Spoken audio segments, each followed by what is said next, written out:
Yeah, so what was the book? It was a made-up book called Something High Tide. It was about surfing in LA. The whole story comes from a true story. So I stumbled upon someone here at the club, and he said to me, you know, there's a secret passage that leads to 14th Street. And I'm like, oh, yeah, right. He's like, you want to see the downstairs galleries? And suddenly we get to the 12th floor, apartment 12D. And it was at the time under construction, and I see the door half open and it's completely black, and I'm like, look, the door is cracked. So we walk in, and suddenly it's like gorgeous cathedral ceilings, completely empty, but just beautiful etching, like silk walls and a huge, skyline of New York. And I got suddenly scared, and I'm like, oh, we have to leave. I leave, I get in a cab, we say goodbye, I realize we never exchanged numbers.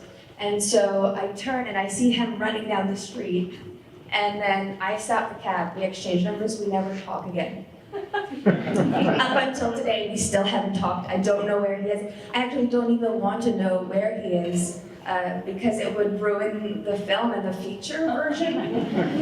This is why I said sometimes some people come in your life and they change it, and it's okay that love or inspiration or a muse, I would say, of the time didn't turn into something, in a personal life, but, with a story to tell. So the first title of the film was D12, but then I quickly learned it's a rap group. So does anyone believe in good ghosts like Popper? Or? I definitely believe in good ghosts. I think my grandfather is a good spirit, I would say, who passed away 3 years ago, and I've dedicated the film to him. To me, this film means like a love that will last forever, which is my love to my grandfather. So he's my good ghost. I actually went to Academy of Dramatic Arts here at 30th and Madison. Started off in theater when I was 7, then switched to movies when I was like 20, when I realized actually that film is forever. You're a triple threat, so you're a writer, actress, and director.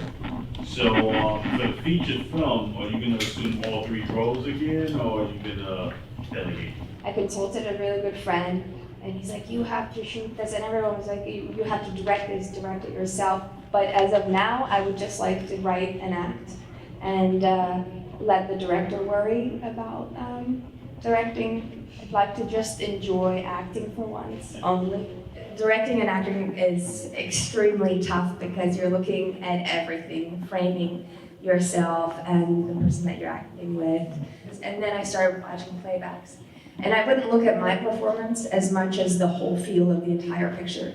So framing, our kind of energy back and forth. I would watch it, I'd go back again, allow and give myself time to problem solve. We had a ton of problems all the time. And I really, it's a joy to solve problems to me. Vasilios was the DP, and we actually met about a week before we shot, because I must have gone through like 15 directors. I think I fired more people than Trump, And sorry if anybody likes Trump. And I'm out of politics. That's not a bashing, but I just wanted to compare myself to him in some way. It's definitely not the business side. So, because I really wanted this very, European romantic poetic expression through cinematography. I wanted it to feel like bits of Titanic or Melancholia or Lars von Trier.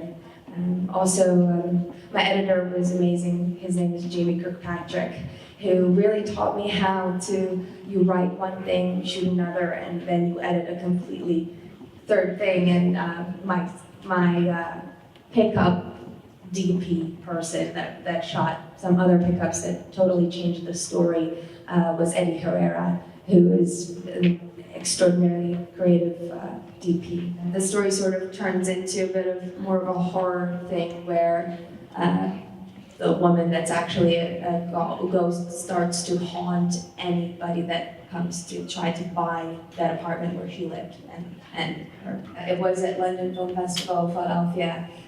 It's going to be at Hamptons in October. How long did you have for principal photography, and did you feel like it was enough time? We shot three 12-hour days. I wish I had more time, but the budget wouldn't allow any reality. I would see a friend set up and then I would redo everything, even though we had planned something else. And once you're in the space, no matter how much you plan, you're always inspired by the space and the shadows it creates, the play of the actors. This dress with the velvet and the polka dots felt like very innocent and pure and romantic instead of going for, a sexy look versus something that would just emphasize the moment and the love. Brian, yes. Was there any special significance to your choice of the Beethoven and Bach score? Yes, first I would like to thank you for giving me the beautiful footage of you conducting at the very end.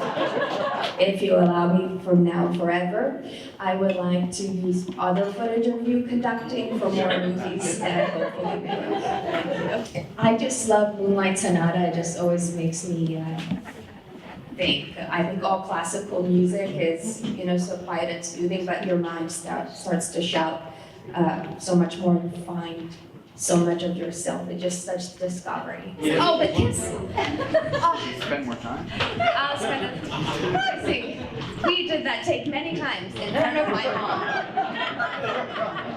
And so basically, I was like, Mom, don't look, go hide into the side, And so we would do it, and I wasn't looking at her, but I could feel her energy just like, And then after like fourth or fifth time, after the take was over, I peeked over, and then you just see my mother going.